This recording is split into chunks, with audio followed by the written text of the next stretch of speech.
이 시간에는 요셉의 효도라는 제목으로 하나님 말씀 대언하겠습니다.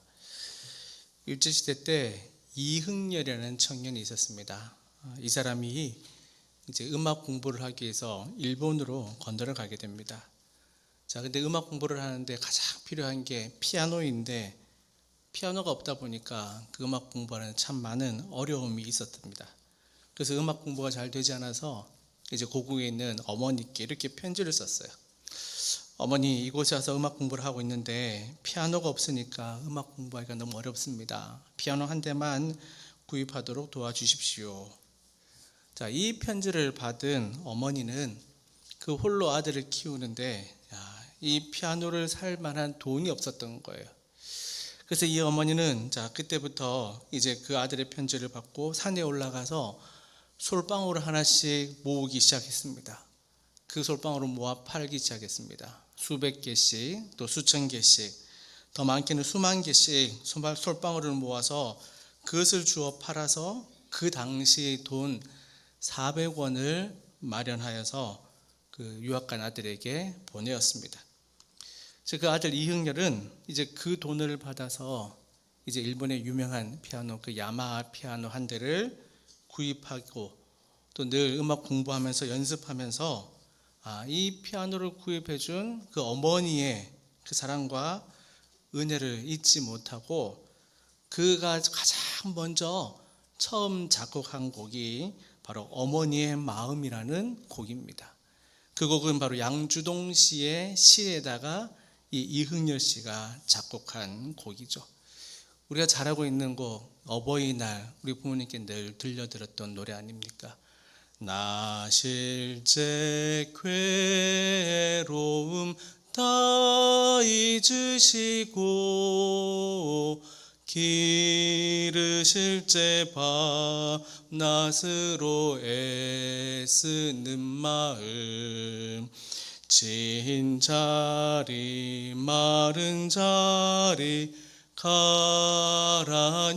가라뉘시며 손발이 다 닳도록 고생하시네. 하늘 아래 그 무엇이 넓다 하리요. 어머니의 희생은 가히 없어라. 여러분, 이 이야기가 우리의 마음을 울리는 이유가 뭡니까? 이 곡을 우리가 부를 때마다 우리가 눈물이 흘리는 이유가 뭡니까? 이 피아노 한 대 때문이 아니에요. 바로 어머니의 사랑이, 보이지 않는 어머니의 사랑이 있었기 때문에 우리는 이 곡을 부를 때마다 눈물을 흘리는 것이죠. 여러분, 부모님의 사랑은 대단한 말로만 표현되지 않습니다. 부모님의 사랑은 자녀들이 모르는 자리에서 그 흘리는 땀, 또 자녀들이 모르는 곳에 흘린 그 눈물, 또 자녀들이 모르며 헌신하는 그 희생이 다 심겨져 있는 것입니다. 비록 우리는 부모님의 그 희생을 다 기억할지 몰라도 부모님께서 작은 사랑, 그 섬김이 있었기에 바로 오늘 우리가 이 자리까지 있는 것입니다. 오늘 예배를 통해서 다시 한번 우리의 마음이 부모님의 사랑을 기억하며 감사하는 또 그 마음이 회복되기를 소망합니다. 오늘은 어버이 주일입니다.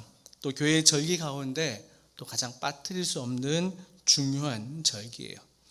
여러분, 인간이라면 당연히 이제 부모님을 공경하고 효도하는 게 당연한 것인데 왜 또 우리가 굳이 또 어버이 주일을 이렇게 지키는 것일까요? 어버이 주일만 지키는 게 아니라 또 국가적으로도 어버이날을 지정하여서 지키고 있습니다. 그럼 왜 이 기념일을 만들고 지키는 겁니까? 물론 평소에도 우리가 이제 중요하게 또 부모에 대한 사랑을 기억하는 것 맞지만 이 어버이날이나 어버이주일을 지킴으로써 그 사랑을 다시 한 번 더 기억하고 또 그 사랑을 기억함으로써 또 부모님께 감사하는 마음을 가지라라는 그 의미를 가지고 있는 것이죠. 그래서 우리가 또 어버이주를 지키면서 참 부모님의 사랑이 이런 것이구나라는 것을 깨달을 수 있기를 바랍니다. 여러분, 이런 말이 있어요. 내리사랑은 있어도 치사랑은 없다 했어요. 또 이런 말도 있어요. 한 명의 아버지는 10명의 아들은 키울 수 있는데 10명의 아들은 한 명의 아버지를 복양할 수 없다라는 말이 있어요. 여러분, 그만큼 자식에 대한 사랑은 정말 이 부모님께 대한 그 사랑, 자녀들의 그 부모님에 대한 사랑을 더 능가한다라는 것이죠. 반대로 이야기하면은 부모님의 그 자식의 사랑보다 자녀들이 그 부모님의 사랑은 거기에 미치지 못한다라는 거예요. 그래서 성경은 종말이 가까울수록 그 인간의 타락 가운데 효도하지 않게 된다, 이런 말씀을 하고 있어요. 디모데후서 3장 1절에서 2절에 보면요, 너는 이것을 알라. 말세에 고통하는 때가 이르러 사람들이 자기를 사랑하며 돈을 사랑하며 자랑하며 교만하며 비방하며 부모를 거역하며 감사하지 아니하며 거룩하지 아니하며. 말세 때에 여러 가지 징조가 나타나는데 그 중에 바로 인간의 타락 가운데 하나인 불효가 나온다라는 거예요. 부모를 거역한다라는 거예요. 세상에 물질적으로 발전하고 풍요로우지만 실상은 더 혼란스러워 가는데 그 종말 가운데 효도하지 않는 그 모습이 나온다라는 거예요. 그런데 여러분, 오늘 우리는 이 말씀, 오늘도 창세기의 말씀을 통해서 정말 효자 가운데 효자인 요셉, 이 요셉이 어떻게 그 아버지 야곱에게 효도했는지, 또 어떻게 복음의 신앙생활을 잘 꾸렸는지 말씀을 통해 우리가 알기를 소망합니다. 여러분, 먼저 우리 신앙과 효도는 뗄래야 뗄 수 없는 관계입니다. 그러니까 우리가 신앙생활 하는 거하고 부모님께 효도하는 것은 전혀 다른 게 아니라는 거예요. 하나다라는 거예요. 그러니까 먼저 효도와 신앙의 관계를 한번 살펴보면 이런 거예요. 하나님을 경외하는 사람은 저절로 부모님을 공경하게 돼 있게 됩니다. 그래서 성경은 부모님은 하나님의 대리자라고 말씀하고 있는 거예요. 즉, 하나님은 부모를 통해 우리에게 생명을 주셨고 또한 우리를 가르치게 하였고 여러 가지 면에서 하나님의 대리자의 모습을 보여주고 있어요. 그러니 하나님을 경외한다면 당연히 부모님께 공경하는 것이 마땅한 거예요. 그래서 그래서 성경에 보면 신앙과 효도의 그 상관관계를 레위기 19장 32절에서 말씀하기를 너는 센 머리 앞에서 일어서고 노인의 얼굴을 공경하며 내 하나님을 경외하라. 나는 여호와이니라 하죠. 여기서 센 머리 그리고 노인이라는 건 누구를 이야기합니까? 다름 아닌 부모님과 어르신들을 가리키고 있는 거예요. 즉, 부모님과 어르신을 공경하는 것, 이것을 하나님을 경외하는 것과 같이 묶어서 이야기하고 있는 거예요. 즉, 하나님을 경외하는 것은 바로 부모님을 경외하는 것 같은 이야기다라는 거예요. 여러분, 우리 기독교의 핵심이 뭡니까? 사랑이죠. 사랑. 기도의 핵심의 윤리는 사랑입니다. 자, 이것은 바로 하나님의 사랑, 이웃에 대한 사랑이에요. 즉, 수직적인 하나님과 인간의 관계, 또 수평적인 인간과 인간과의 관계에서 하나님을 사랑하고 이웃을 사랑하라 하셨어요. 그래서 요한복음 4장 20절에, 요한 1서 4장 20절에 누구든지 하나님을 사랑하노라 하고 그 형제를 미워하면 이는 거짓말하는 자니 보는 바 그 형제를 사랑하지 아니하는 자는 보지 못하는 바 하나님을 사랑할 수 없느니라 하죠. 그러니까 보이지 않는 하나님을 사랑한다 말하면서도 눈앞에 보이는 이웃을 사랑한다라는 것은 말이 안 된다라는 거예요. 보이지 않는 하나님을 사랑하는데 눈앞에 보이는 이웃을 사랑하는 건 당연하다라는 거예요. 그러면 가장 가까운 이웃이 누구겠습니까? 물론 이웃은 옆집 분도 되겠지만 가장 가까운 이웃을 말하면 바로 먼저는 가족이요 부모님이 될 수 있는 거예요. 그러니까 하나님을 사랑한다면서 그 형제를 사랑하지 않고 가족을 사랑하지 않고 부모님을 사랑하지 않으면은 이건 말이 되지 않는다라는 거죠. 그리고 또한 우리 10계명의 그 10가지 계명의 가운데도 보면 그렇잖아요. 첫 번째부터 네 번째까지 계명은 하나님과 인간의 관계에 대해서 이야기하고 있는 거예요. 하나님과 인간의 관계, 하나님의 사랑, 그것을 지켜야 될 것을 이야기하고 있고, 5번째부터 10번째까지의 계명, 그 6가지의 계명은 바로 이웃 사랑의 이야기를 하고 있는데 가장 먼저 나오는 게 부모님을 공경하라 하지 않습니까? 신명기 5장 16절이에요. 너는 내 하나님 여호와께 명령한 대로 내 부모를 공경하라. 그리하면 내 하나님 여호와가 내게 준 땅에서 내 생명이 길고 복을 누리리라. 여러분, 이렇게 보면은 하나님을 경외하는 것, 그리고 부모님을 공경하는 것, 이거는 바로 하나다라는 거예요. 성경에서 나오는 좋은 인물들, 성경에 많은 인물들 가운데 좋은 인물들은 정말 하나님을 잘 섬기는 믿음도 있지만 하나같이 또 부모님께 효도하는 성경의 인물들을 우리 보게 돼요. 이건 대표적으로 이제 성경 인물 가운데 효도하는 사람 그러면은 그 여인 중에 아마로 우리는 룻을 생각할 수 있습니다. 룻. 작년 우리 어버이 주일 때 룻기의 말씀을 통해서 우리가 함께 은혜 나눴었는데 그 나오미의 며느리 아닙니까? 바로 대표적인 그 룻이고요. 또 남자를 대표한다면 바로 오늘 성경에 나오는 요셉이라는 생각이 듭니다. 그러면 요셉이 부모님께 어떻게 공경했냐라는 거예요. 그 아버지께 어떻게 공경했냐. 바로 그 하이라이트 장면이 바로 오늘 본문 창세기 50장에 기록되어 있는 거죠. 자, 요셉은 총리가 되었습니다. 그리고 형제들과 상봉하였습니다. 그리고 아버지 야곱과 그 가족 모두를 애굽으로 초청했습니다. 애굽 땅에 머물게 하였습니다. 자, 그리고 아버지와 함께 살아간 시간이 17년이라는 시간을 함께 보냈습니다. 자, 그리고 이제 이 아버지 야곱이 하나님의 부름을 받게 됩니다.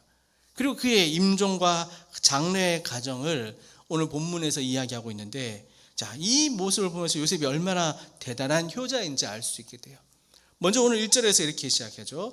요셉이 그의 아버지 얼굴에 굽으려 울며 입 맞추고, 아버지의 임종을 바라보며 정말 어린아이 같이 슬피 울고 있는 모습이에요.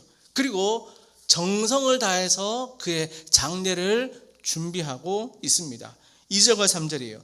그 수종드는 의원에게 명하여 아버지의 몸을 향으로 처리하게 하며 의원이 이스라엘에게 그대로 하되, 3절 같이 있습니다. 시작. 40일이 걸렸으니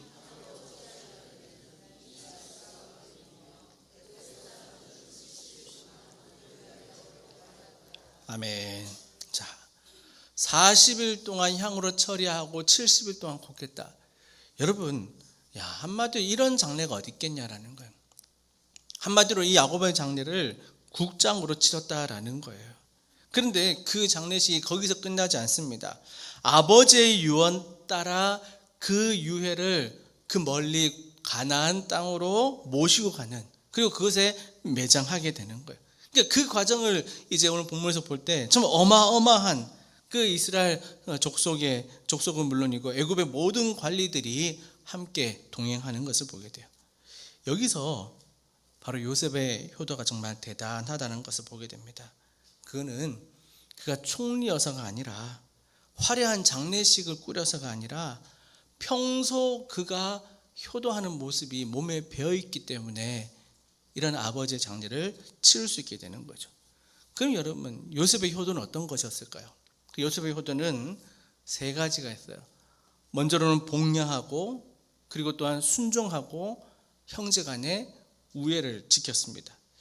여러분, 먼저 그 요셉을 생각해 볼 때, 여러분, 요셉은 그의 어머니, 그를 낳아준 친어머니 라헬은 일찍이 세상을 떠났습니다. 자기의 동생 그 베냐민을 낳다가 일찍이 세상을 떠났어요. 자, 그러면 자기 친어머니는 계시지 않지만 그 아버지인 야곱을 아주 극진하게 섬겼다라는 거예요. 무엇보다도 아버지를 잘 봉양했어요. 자, 무엇보다도 그가 처음 이제 그 형들에게 미움을 받아가지고 애굽의 노예로 팔려갔지 않습니까? 노예로 팔려가고 또 먼한 타국 땅에서 정말 그 힘든 그 삶을 살았을 때, 그리고 그가 이제 총리의 자리에 올라갔을 때 7년의 풍년이 있었고 또 이제 흉년이 들었을 때 그 요셉의 형제들이 그 애굽 땅에 곡식을 구하러 오지 않습니까? 곡식을 구하러 왔을 때 그가 형들을 바라보고 형들의 그 정체를 알고 자신의 그 정체를 밝히기 전에 그 형들에게 이렇게 질문을 했어요. 그들의 안부를 물으며 이르되 너희 아버지 너희가 말하던 그 노인이 안녕하시냐? 아직도 생존하시냐라고 묻는 거예요. 그러니까 형들을 처음 만났을 때 다른 건 묻지 않고 먼저 자신의 신부도 숨기고 아버지가 안녕하시냐, 아버지 잘 계시냐라고 묻는 거예요. 자, 그러면서 이제 창세기 45장 3절에 자, 그들이 형들 앞에 나와서 이렇게 얘기하잖아요. 그 형들에게 나는 요셉이라 내 아버지께서 아직 살아 계시니까 형들이 그 앞에서 놀라 대답하지 못하더라. 이제 자신의 신분을 드러내고 가장 먼저 하는 질문이 아버지 아직 살아 계시냐, 이걸 묻는 거예요. 그리고 아버지가 살아계심을 확인하고 그 아버지와 가족을 애굽으로 모셔올 때 그가 했는 이야기가 45장 11절에서 말하는 게 흉년이 아직 5해가 있으니 내가 거기서 아버지를 복량하리이다. 아버지와 아버지의 가족과 아버지께 속한 모든 사람에게 부족함이 없도록 하겠나이다. 그러니까 아버지를, 이제 아직도 흉년이 남아있는데 아버지를 내가 이제 복량하겠습니다. 여러분, 이것만 봐도 야곱이 애굽으로 내려가야 할 그 이유, 또한 요셉이 얼마나 그 아버지 야곱을 생각하고 있는지 보게 되는 것 아니에요. 근데 여러분, 한번 가만히 생각해 보면요, 이 요셉에게 있어서 참 어려운 일이 있었던 것은 그저 아버지의 사랑만은 아니었습니다. 어떻게 보면은 그 아버지 야곱이 그 아버지로서의 어떤 그 부모로서의 부족함이 많았던 거예요. 그래서 요셉은 거기에 한 가지 피해를 입었던 것이죠. 먼저로는 그 아버지 야곱은 4명의 어머니를 두었습니다. 4명의 어머니를 두었으니까 서로 이복 형제들이 있었던 거죠. 그 이복 형제들의 갈등이 있었습니다. 그 갈등이 있었고, 또한 우리가 알다시피 야곱이 그 아내 가운데 라헬을 특별히 사랑했고 그 라헬 가운데 난 요셉을 더 편애했지 않습니까? 그 편애하는 바람에 다른 형들에게 요셉은 미움을 당해야만 했어요. 하지만 요셉은 아버지를 원망하지 않습니다. 부족하지만 그 사랑을 알았기 때문에 아버지에 대한 이 복량을 끝까지 지키고 있는 거예요. 여러분, 부모가 자식을 사랑하지만 그 표현을 잘못해서 상처를 주는 경우가 적지 않아 많습니다.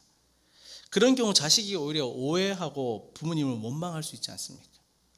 여러분, 하지만 부모님도 연약한 인간입니다. 때로는 이제 자식이 철이 없을 때는 그것을 부모님께 대한 원망으로 돌릴 수 있지만, 나이가 들고 성장했다면은 그 부모님의 약점까지 감싸고 봉양할 줄 알아야 되는 거예요. 그게 바로 하나님이 기뻐하시는 모습이에요. 한국 교회 가운데 이제 목회 상담 또 치유 상담으로 아주 유명한 정택 교수님이라고 계세요. 자, 이분이 어렸을 때 이제 학교에서 운동회가 열렸어요. 달리기를 했습니다. 달리기 했는데 이제 6명이 달리는데 6명 중에 6등으로 들어온 거예요. 한마디로 꼴찌로 들어오게 된 거죠. 그러니까 꼴찌로 들어오니까 어머니가 이제 그 아들에게 이제 좀 안 좋은 이야기를 한 거예요. 야, 어떻게 꼴찌를 했냐? 너 내 자식도 아니다. 이렇게 그 어린 이제 그 정 교수님한테 상처를 주는 말을 남겼던 거예요. 자, 어린 마음에 그 말이 상처가 됐습니다. 그러니까 그 뒤로 매사에 자신감이 없는 거예요. 자신감이 없고 심지어 대인 공포증까지 가지게 되었어요. 장성에서도 그 후유증이 남아 있었고, 자, 결국 이제 미국에 유학 가서 상담학 공부를 하고 있는데 그 상처가 자기 속에 계속 되살아나는 거예요. 자, 그런데 기도하면서 더 깊이 공부하는 가운데 그 어머니의 진심을 깨닫게 돼요. 자식을 사랑하지만 자식에 대한 그 사랑의 표현을 교양 있게 하지 못했던 것이다 라는 걸 깨닫게 되고 눈물로 회개하게 돼요. 자, 그리고 유학 중에 어머니께 이제 편지를 씁니다. 어머니, 용서해 주십시오. 내가 어릴 적 이런 이야기를 들었는데 어머니를 이해하지 못하고 원망하고 그동안 미워했습니다. 이런 내용의 편지를 썼어요. 그 어머니가 이제 그 편지를 받고 정말 이렇게 자신의 잘못을 또한 깨닫게 되고 이렇게 아이들에게 다시 편지를 쓰죠. 야, 내가 정말 무식해서 아들의 마음을 멍들게 했구나. 이 어머니를 용서해라. 이 편지를 받고 이 정택이 교수님은 또 마음의 치유가 되었다라는 이야기예요. 여러분, 때로도 우리도 부모님께 상처를 받을 때도 있습니다. 그러나 여러분, 우리는 그 상처만 바라보는 게 아니에요. 부모님의 그 더 큰 사랑을 우리는 기억해야 되는 것입니다. 때로는 부모님도 때로는 서툴어서, 우리도 마찬가지예요. 자녀들에게 상처 주는 말을 남길 때가 있고 표현을 잘 못할 때도 있습니다. 그것은 부모가 부족하기보다는 하나님의 은혜로 모든 것을 덮으라라는 그 말씀의 은혜, 그 말씀의 뜻이 우리에게 담겨져 있는 거예요. 그러므로 자식은 부모가 훌륭해서만 공경하는 게 아니라 부족하여도 부모라는 사실 하나만으로 존중하고 감사하는, 즉 하나님은 부모를 공경하는 자녀를 더욱더 기뻐하시고 그 삶 위에 은혜를 더해 주실 줄 믿습니다. 또한 요셉은 아버지 말씀에 순종하였습니다. 순종하였죠. 어렸을 때 아버지의 말씀에 순종하여 형들에게 팔림을 당해요. 참 아이러니하죠. 아버지 말씀에 순종했는데 그 결과는 노예로 팔려갔다라는 거예요. 창세기 37장에 나오는 이야기예요. 이스라엘이 요셉에게 이르되 내 형들이 세겜에서 양을 치지 아니하느냐, 너를 그들에게로 보내리라. 요셉이 아버지에게 대답하되 내가 그리하겠나이다. 형들이 세겜 땅에 있다는 소식을 듣고 그 형들에게 그 아버지 야곱 요셉을 보냅니다. 자, 근데 멀리 세겜 땅까지 갔는데 형들이 보이지 않는 거예요. 사람들의 이야기를 들어보니까 형들이 도단까지 올라갔다라는 거예요. 자, 그리고 형들을 만나기 위해서, 아버지의 그 안부를 전하기 위해서 세겜 땅을 넘어 도단까지 아버지 말씀에 순종하기, 아버지 뜻을 이루기에 올라갔던 거예요. 결국 그 바람에 노예로 팔려가게 되었다라는 거예요. 또한 그리고 이제 노예 생활 13년을 고생했지만 결과적으로 이제 애굽의 총리의 자리까지 올라가게 되지 않습니까?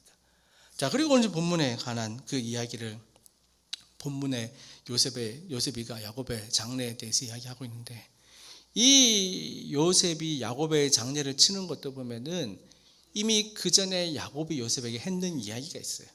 먼저 47장 30절에 보면요, 야곱이 요셉에게 내가 조상들과 함께 눕거든 너는 나를 애굽에서 메어다가 조상의 묘지에 장사하라. 요셉이 이르되 내가 아버지의 말씀대로 행하리이다. 아직 야곱이 살아있을 때 야곱이 이야기하는 거예요. 내가 죽거든 나를 저 고향 땅으로 나를 장사하라. 49장에서도 이야기해요. 그가 그들에게 명하여 이르되 내가 내 조상들에게로 돌아가리니 나를 햇사람 에브론의 밭에 있는 굴에 우리 손주와 함께 장사하라. 그러니까 지금 내가 애굽 땅에 와서 살고 있지만 내가 죽거든 나를 선조들이 있는 땅으로 나를 장사하라, 이런 거예요. 멀리 가나안까지 장사하라는 거예요. 애굽과 가나안은 아주 먼 거리였습니다. 그러니까 왜 이 오늘 본문에서 요셉이 그 야곱을 장사하며 그 야곱의 시신을 가나안 땅으로 많은 사람들이 올라갔는지 그 이유를 알게 되는 거예요. 그러니까 아버지의 말씀에 순종하는, 아버지의 그 마지막 말씀에 순종하는 요셉의 모습을 보게 되죠. 또 하나는 형제 간의 우애를 아주 잘 지키는 요셉이었어요. 여러분, 부모 입장에서 가장 좋은 게 뭡니까? 부모 입장에서 가장 좋은 게 형제 간에 자녀들이 우애 있게 지내는 모습이 가장 보기 좋습니다. 반대로 어때요? 형제들끼리 싸우면은 그만큼 마음 아픈 건 없다라는 거예요. 요셉은 이처럼 아버지 살아 계셨을 때 형제들을 잘 돌보았어요. 형제들 잘 돌봤어요. 자, 그런데 아버지가 돌아가셨어요. 아버지가 돌아가시니까 이제 그 형들이 걱정을 하는 거예요. 과거 자신들이 그 동생 요셉을 노예로 팔았던 일이 생각이 나고, 또한 지금 이곳에 애굽 땅에 내려와 있는데 이제 그동안에는 아버지가 계셨기 때문에 요셉이 아버지를 생각해서라도 그 형제들이 우리를 지켜주는 거나 생각하는데, 이제 아버지가 돌아가시고 나니까 그 형제들이 두려워하고 걱정하지 않습니까? 자, 그 노예로 팔아 모진 생활 고생했던 것들을 요셉이 생각했는다면은 형들이 걱정이 되는데 오히려 형들이 그들을 위로하고 있다라는 거예요. 그 이야기가 오늘 본문 다음에 나오죠. 50장 19절에서 21절에 보면요. 요셉이 그들에게 이르되 두려워하지 마소서. 내가 하나님을 대신하리이까. 당신들은 나를 해하려 하였으나 하나님은 그것을 선으로 바꾸사 오늘과 같이 많은 백성의 생명을 구원하게 하시려 하셨나니 당신들은 두려워하지 마소서. 내가 당신들과 당신들의 자녀를 기르리이다 하고 그들을 간곡한 말로 위로하였더라.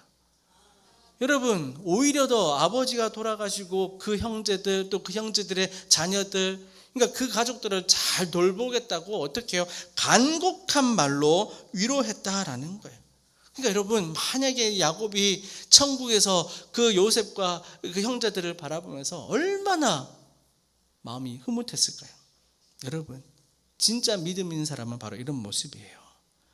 요셉은 형들에게 상처를 받았지만 오히려 그 형들을 품고 위로하고 있는 모습을 보이지 않습니까? 상처를 복수로 나타내지 않고 오히려 하나님의 섭리로 해석하고 있는 요셉이에요. 왜 그렇습니까? 평소 하나님을 사랑하고 또 부모님을 공경하는 아버지를 효도하는 그 모습이 또 형제들을 품는 그 모습으로 나타나고 있는 것입니다. 여러분, 이것이 믿음이에요. 믿음은 상처가 없다고 말하는 것이 아니라 상처보다 크신 하나님을 보는 게 바로 믿음인 줄 믿습니다. 믿음은 과거의 사건을 부정하는 것이 아니라 그 고통까지 하나님의 섭리로 새롭게 해석하는 게 바로 믿음인 줄 믿으시기 바랍니다. 그래 여러분, 정말 부모님이 기뻐하신 효도들이 뭐예요? 효도가 뭡니까? 자녀들이 서로 사랑하는 것, 형제들이 우애있게 지내는 것, 이것이야말로 진정한 효도라는 것을 우리에게 보여주고 있는 거예요. 여러분, 우리 가정에도 이런 은혜가 있기를 소망합니다.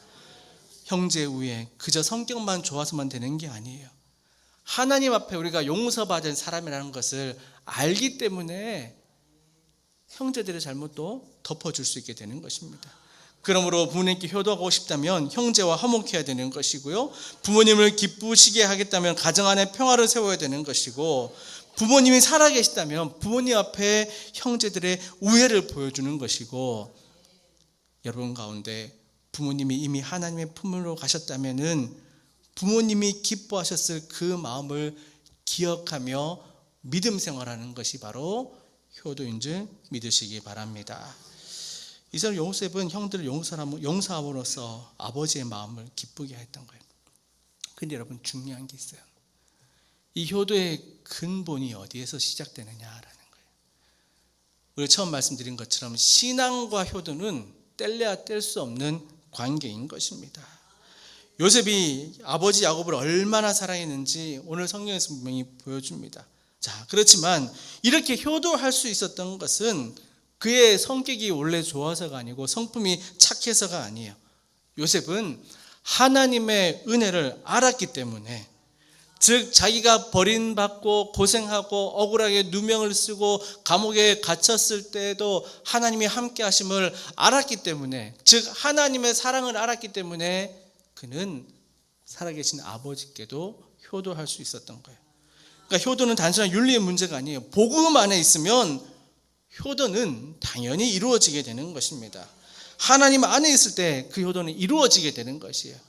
아까 우리가 디모데후서 3장 말씀 본 것처럼 2절에서 그 마지막 때에 보면은 그 부모를 거역하며 감사하지 아니하며 거룩하지 아니하다 했습니다. 그러니까 그 불효의 모습, 마지막 종말의 때에는 불효하고 감사하지 않은 모습이라는 거예요. 하지만 우리는 기억해야 되는 것입니다. 부모님이 우리를 위해 희생하셨다면은 하나님은 우리를 살리기 위해 독생자 예수 그리스도를 보내주셨다는 사실을 우리는 기억해야 되는 거예요. 그러니까 부모님이 우리를 위해 애쓰고 우리를 키우셨다면은 하나님은 죄와 사망 가운데 우리를 구원하기 위하여 십자가의 길을 우리에게 열어주셨다라는 거예요. 그래서 요한복음 3장 16절 말씀하잖아요. 하나님이 세상을 이처럼 사랑하사 독생자를 주셨으니 이는 그를 믿는 자마다 멸망하지 않고 영생을 얻게 하려 하심이라. 여러분, 부모님의 사랑은 눈물로 자녀를 살리는 사랑이었어요. 그러나 하나님의 사랑은 십자가로 죄인을 살리는 사랑을 우리에게 보여주었습니다. 부모님의 사랑은 자녀를 위해 낮은 자리, 낮추는 사랑을 보여주셨어요. 하나님의 사랑은 하늘의 영광을 버리고 이 땅에 오셔 죄인의 자리까지 낮아주는 사랑을 우리에게 보여주셨어요. 부모님의 사랑도 놀랍지만 그 사랑의 근원에는 하나님의 아버지의 사랑이 있다는 것을 우리는 기억해야 되는 것입니다. 그러기에 오늘 어버이 주일을 지키면서 물론 우리를 낳아주신 부모님께 대한 은혜도 감사하지만 무엇보다도 하나님의 사랑을 우리가 기억하는 복된 날이 되기를 축복합니다. 즉 복음을 아는 사람은 은혜를 아는 사람이고요. 은혜를 아는 사람은 감사할 줄 아는 사람이고요. 감사할 줄 아는 사람은 부모님께 효도하는 사람인 줄 믿습니다. 여러분, 사람은 다 때가 있습니다. 말할 때가 있고 또 들을 수 있는 때가 있고 또 손을 잡아 들을 때가 있고 안부를 물을 때가 있습니다. 우리는 그 때가 늘 있는 줄 압니다. 하지만 부모님은 언제나 그 자리에 계시지 않습니다. 부모님이 필요한 것은 물론 큰 선물만 필요한 게 아니라 진심 어린 표현의 마음 또한 부모님께 필요한 것입니다. 그리고 여러분, 이미 부모님을 하나님 품에 보낸 분들에게는 우리가 부모님께 직접 말할 수도 없고 또 사랑을 베풀 수는 없지만 부모님이 바라셨던 그 믿음의 길을 걸어가고 또 부모님이 원하시는 그 화목한 가정을 세우고 또 부모님이 기도하셨던 것처럼 하나님의 자녀답게 바로 살아가는 것 역시 우리가 효도하는 것인 줄 믿습니다. 그래서 우리를 부모님의 사랑을 기억하고 또 하나님의 사랑을 늘 기억하는 저 여러분 되기를 주님의 이름으로 축원합니다. 기도하겠습니다.